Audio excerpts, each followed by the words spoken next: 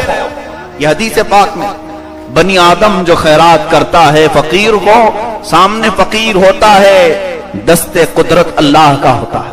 میں لیتا ہوں اس کی خیرات کو اور میں پالتا ہوں اس کی خیرات. رب فرماتا ہے تم سوچو کہ تم اپنے رب کو کیا دے رہے ہو.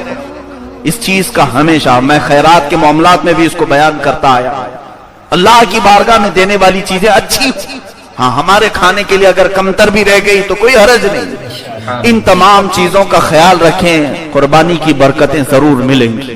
لیکن ذبح کے وقت اس سال یہ نیت ضرور کرنا کہ اے خالق ارض و سما, اے خلاق کون و مکان, میرے اندر جتنی بری عادتیں ہیں میں اس قربانی میں اسے ذبح کر رہا ہوں. جانور ذبح کرنے کا نام نہیں ہے. آپ حضرات قربانی کریں, اچھی بات ہے, اپنا واجب جو ہے وہ کریں, بٹ اس کی جو فضیلت ہے وہ حاصل نہیں کر پا رہے ہیں. اس کی جو برکت ہے ہم لوگ صحیح طریقے سے حاصل نہیں کر پاتے ہیں. تو آپ کو پتہ چل گیا ہوگا ویڈیو دیکھنے کے بعد کہ کس طریقے سے ہمیں جانور کو رکھنا چاہیے. اور سب سے بڑی بات یہ ہے کہ خالی قربانی میں گوشت کاٹے کھا لیے, ایسا قربانی بالکل